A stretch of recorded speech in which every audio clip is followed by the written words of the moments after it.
Hello, bright learners! Okay, we are skipping one chapter called Chapter 12, and we are moving right on to Chapter 13 Trouble. Are you ready? Me too. Okay.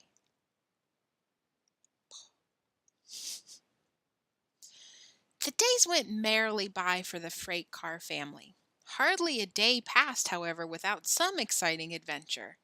Mrs. McAllister, finding out in some way that Violet was a clever seamstress, sent home some fine linen handkerchiefs for her to hem. Each one had a tiny colored rose in the corner, and Violet was delighted with the dainty work. She sat sewing daily by the swimming pool, while Benny sailed wonderful boats of chips and waited around to his heart's content.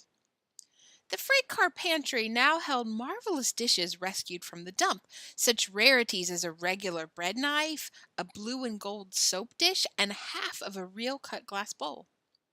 Henry proudly deposited $31 in the savings bank under the name of Henry James and worked eagerly for his kind friend who never asked him any more embarrassing questions. Benny actually learned to read fairly well. The girls occupied their time making balsam pillows for the four beds. Balsam is a type of tree. So, balsam pillow, in order to make a balsam pillow, you would gather some pieces of balsam wood and balsam. Let's see, we'll give ourselves a little balsam. I think a balsam tree looks a little bit like a fir tree or a pine tree, and I think it smells really delicious. So they gathered up these pieces and then they made a lovely little pillow. Why do you think they might like to make a pillow out of balsam? I imagine it's because when you lay your head on it, it smells really wonderful. You think? Okay. The girls occupied their time making balsam pillows for the four beds and trying to devise wonderful meals out of very little material. Violet kept a different bouquet daily in the little vase. She had a perfect genius for arranging three purple irises to look like a picture, or a single wood lily with its leaves like a Japanese print. That means that even though they're really simple, they look really beautiful. So she would take three little irises, let's say like this. My irises aren't very good.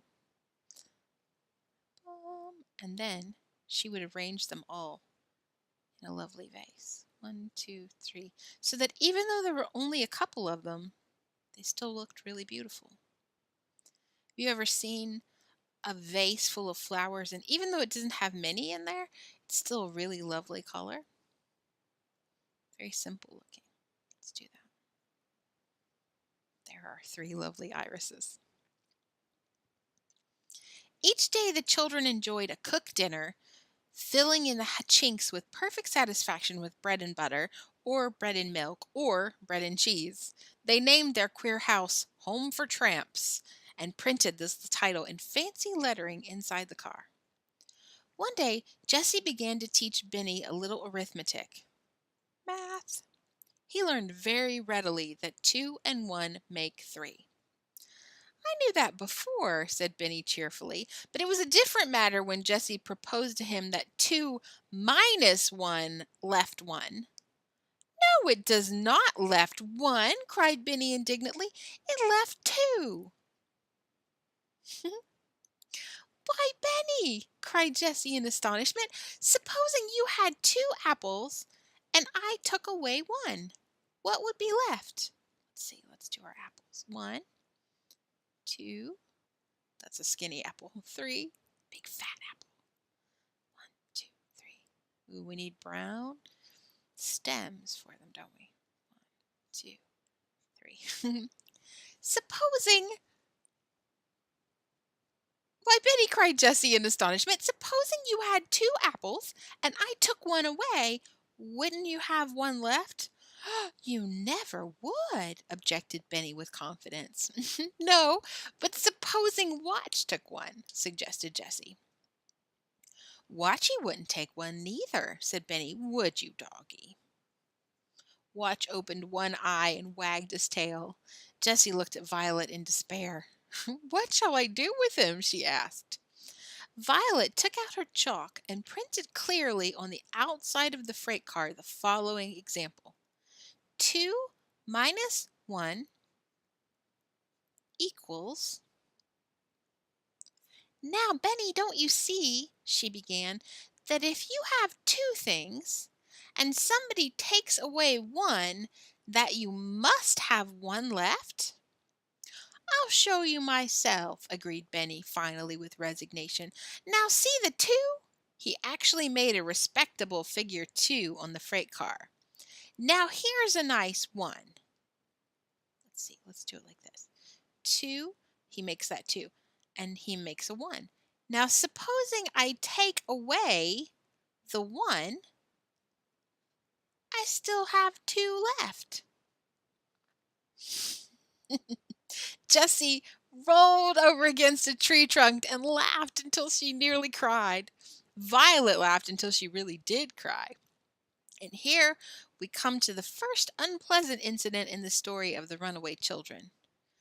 Violet could not stop crying, apparently, and Jessie soon made up her mind that she was really ill. She helped Violet carefully into the car and heaped all the pine needles around her and under her, making her the softest bed she could. Then she wet cloths in the cool water of the brook and laid them across her little sister's hot forehead. If you've ever had a fever and it gets really high, sometimes you don't feel like yourself, right? How glad I am that it's time for Henry to come, she thought to herself, holding Violet's slender brown hands in her cool ones. Henry came promptly at the usual time. He thought she had a cold, he said, and this seemed likely, for Violet began to cough gently while the rest ate a hasty supper. We don't want to let her go to a hospital if we can possibly help it, said Henry, more troubled than he cared to show. If she goes there, we'll have to give her name, and then grandfather will find us surely. Jessie agreed, and together the two children kept changing the cool cloths on Violet's aching head. But about 10 o'clock that night, Violet had a chill. She shivered and shook, and her teeth chattered so that Jessie could plainly hear them. Apparently nothing could warm the girl, although she was completely packed in hay and pine needles. I'm going to Dr. McAllister's, said Henry quietly. I'm afraid Violet is very ill. Nobody ever knew how fast he ran down that hill. Even in his famous race, Henry hardly touched his present speed. He was so thoroughly frightened that he never stopped to notice how quickly the doctor seemed to understand what was wanted. He did not even notice that he didn't have to tell the doctor which way to drive his car in order to reach the hill. When the car reached the road at the base of the hill, Dr. McAllister said shortly, "Stay in the car," and disappeared up the hill alone. When the doctor returned, he was carrying Violet in his arms. Jessie and Benny and Watch were following closely. Nobody spoke during the drive to the McAllister house as they flew through the darkness. When they stopped at last, the doctor said 3 words to his mother, who opened the door anxiously. The 3 words were, "Pneumonia, I'm afraid." They all heard it. Irish Mary appeared from the kitchen with hot water bottles and warm blankets, and Mrs. McAllister flew around opening beds and bringing pillows. A trained nurse in a white dress soon appeared like magic from nowhere in particular. They all worked as best as they could to get the sick child warmed up. Soon the hot blankets, hot water, and steaming drinks began to take effect, and the shivering stopped. Mrs. McAllister left the sick room then to attend to the other children. Henry and Benny were left in a large spare room with a double bed. Jessie was put in a little dressing room just out of Mrs. McAllister's own room. Upon receiving assurance that Violet was indeed warm again, they went to sleep. But Violet was not out of danger, for she soon grew as hot as she had been cold, and the doctor never left her side until 10 o'clock the next morning. Violet, although very ill, did not have pneumonia. At about 9 o'clock, the doctor had a visitor. It was a man who said he would wait.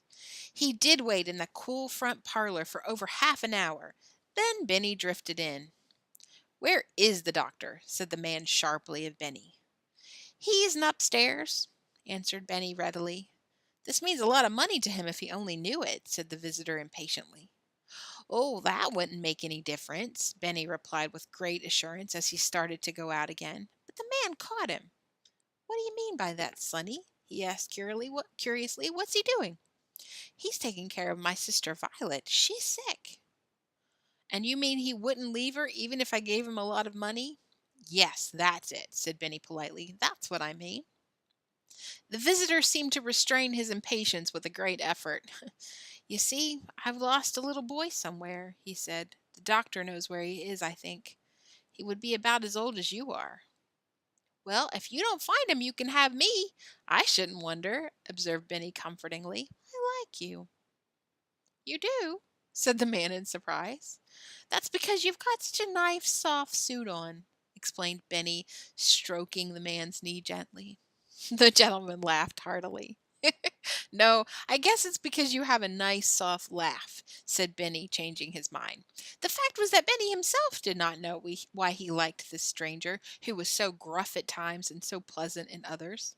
He finally accepted the man's invitation and climbed into his lap to see his dog's picture in the watch, feeling of the nice soft suit on the way. The doctor found him here when he came down at 10 o'clock. Better go and find Watch, Benny, suggested the doctor. Perhaps some day I'll come again, observed Benny to his new friend. I like your dog, and I'm sorry he's dead. With that, he scampered off to find Watch, who was very much alive. I expected you, Mr. Cordyce, said the doctor, smiling, only not quite so soon. I came the moment I heard your name hinted at, said James Cordyce. My chauffeur heard two workmen say you knew where my four grandchildren were. That's all I wanted to hear. Is it true? And where are they? That was one of them, said the doctor quietly. That was one of them, repeated the man. That beautiful little boy. Yes, he is beautiful, assented Dr. McAllister. They all are. The only trouble is, they're all frightened to death to think of you finding them. How do you know that? Said Mr. Cordyce sharply. They've changed their name. At least the older boy did, in public, too. What did he change it to? Dr. McAllister watched his visitor's face closely while he pronounced the name clearly. Henry James. A flood of recollection passed over the man's face, and he flushed deeply. That boy, he exclaimed, that wonderful running boy? Then events began to move rapidly. Next up, Chapter 14, Caught. See you next time.